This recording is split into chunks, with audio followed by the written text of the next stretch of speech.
बिस्मिल्लाहिर्रहमानिर्रहीम। अस्सलाम वालेकुम। रोज़ वाक़यात के लिए चैनल को सब्सक्राइब कर लें। एक शख्स ने अर्ज़ की कि या रसूलल्लाह सल्लल्लाहु अलैहि वसल्लम, दुनिया मुझसे फिर गई है, रिज़्क़ मुझ पर तंग हो गया है। आप सल्लल्लाहु अलैहि वसल्लम ने फरमाया, तुम फरिश्तों की तस्बीह पढ़ा करो और उसकी बरकत से तुम्हें रिज़्क़ दिया जाएगा, तुम्हारा रिज़्क़ बढ़ जाएगा। वो तस्बीह ये है कि तुम सुबह की नमाज से पहले या बाद में 100 दफ़ा सुबहान अल्लाहि व बिहम्दिही सुबहान अल्लाहिल अज़ीम ये पूरा पढ़ा करो। दुनिया खुद तुम्हारे पास चल कर आएगी और तुमको गैब से रिज़्क़ दिया जाएगा। और इस तस्बीह के हर कलमे की बरकत से अल्लाह ताला एक फरिश्ता पैदा करेगा जो क़यामत तक ये तस्बीह करता रहेगा और तुमको उसका सवाब मिला करेगा। उस आदमी का कहना है कि मैंने ये वजीफा पढ़ना शुरू किया और इसे हमेशा पढ़ता रहा। थोड़े ही दिनों में अल्लाह ताला ने मेरा रिज़्क़ खोल दिया और मेरी तंगी दूर कर दी। सुबहान अल्लाहि व बिहम्दिही जो मर्द या औरत दिन में 100 दफ़ा पढ़ेगा उसके गुनाह माफ़ हो जाएंगे, अगरचा ये समुंदर की जात के बराबर ही क्यों ना हो। अल्लाह ताला ने रिज़्क़ के 16 दरवाजे मुकर्रर किए हैं और उनकी चाबियां भी बनाई हैं। जिसने ये चाबियां हासिल कर ली वो कभी तंगदस्त नहीं होगा। पहला दरवाज़ा नमाज अदा करना है। जो लोग नमाज नहीं पढ़ते उनके रिज़्क़ से बरकत उठा ली जाती है और पैसा होने के बावजूद भी वो हमेशा परेशान रहते हैं। रिज़्क़ का दूसरा दरवाज़ा इस्तग़फ़ार करना है। जो इंसान ज़्यादा से ज़्यादा इस्तग़फ़ार करता है उसके रिज़्क़ में इजाफा हो जाता है और अल्लाह ऐसी जगह से रिज़्क़ अता करता है जहाँ से उसे वहमो गुमान भी नहीं होता। रिज़्क़ का तीसरा दरवाज़ा सदका अदा करना है, यानी कि सदका देना है। अल्लाह ताला ने फरमाया है, तुम अल्लाह की राह में खर्च करो, जो खर्च करोगे अल्लाह ताला उसका बदला देकर रहेगा। इंसान जितना दूसरों पर खर्च करेगा अल्लाह ताला उसे 10 गुना बढ़ा कर देगा। चौथा दरवाज़ा तकवा इख्तियार करना है। जो लोग गुनाहों से दूर रहते हैं अल्लाह ताला उसके लिए आसमान से रिज़्क़ के दरवाजे खोल देता है। रिज़्क़ का पांचवा बड़ा दरवाज़ा नफली इबादत करना है।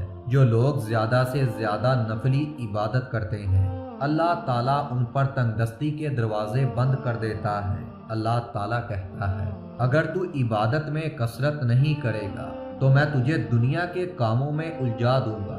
लोग सुन्नतों और फर्ज पर ही तवज्जो देते हैं, नफल छोड़ देते हैं, जिसकी वजह से रिज़्क़ में तंगी होती है। रिज़्क़ का छठा दरवाज़ा हज और उम्रे की कसरत करना है। हदीस में आता है कि हज और उम्रा गुनाहों को और तंगदस्ती को इस तरह दूर करते हैं जिस तरह आग की भट्टी सोना चांदी की मैल को दूर करती है। रिज़्क़ का सातवां दरवाज़ा रिश्तेदारों के साथ अच्छे सलूक से पेश आना है। ऐसे रिश्तेदारों से भी मिलते रहना जो आपसे कता ताल्लुक हो। रिज़्क़ का आठवां दरवाज़ा कमज़ोर के साथ सिला रहमी करना है। गरीबों के गम बांटना, मुश्किल में काम आना अल्लाह को बहुत पसंद है। रिज़्क़ का नौवां दरवाज़ा अल्लाह पर तवक्कल करना है। जो शख्स अल्लाह पर तवक्कल करेगा, अल्लाह पर यकीन रखेगा, अल्लाह ताला उसे ज़रूर देगा और बेहिसाब देगा। रिज़्क़ का 10वां दरवाज़ा अल्लाह ताला का शुक्र अदा करना है। इंसान जितना ज़्यादा अल्लाह का शुक्र अदा करेगा अल्लाह उसके रिज़्क़ में इतनी ही बरकत डालेगा और जन्नत के दरवाजे खोलता चला जाएगा। रिज़्क़ का 11वां दरवाज़ा घर में मुस्कुरा कर दाखिल होना है। मुस्कुरा कर घर में दाखिल होना सुन्नत भी है।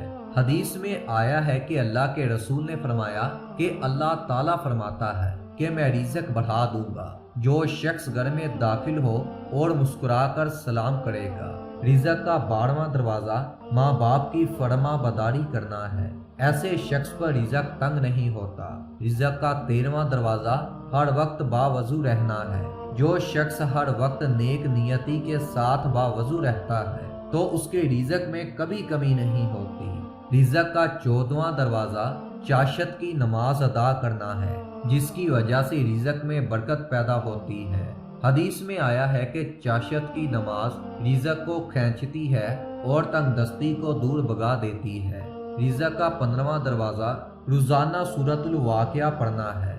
जो शख्स सूरतुल वाक़िया रोज़ाना पढ़ता है اسے رزق عطا کیا جاتا ہے اور بہت زیادہ رزق اس کا بڑھا دیا جاتا ہے۔ رزق کا 16واں دروازہ اللہ تعالیٰ سے دعا مانگنا ہے۔ جو شخص جتنے صدقے دل سے اللہ تعالیٰ سے دعا مانگتا ہے، اللہ اس کو بہت دیتا ہے، اور دعا ایک ایسی چیز ہے جو انسان کی تقدیر کو بدل سکتی ہے۔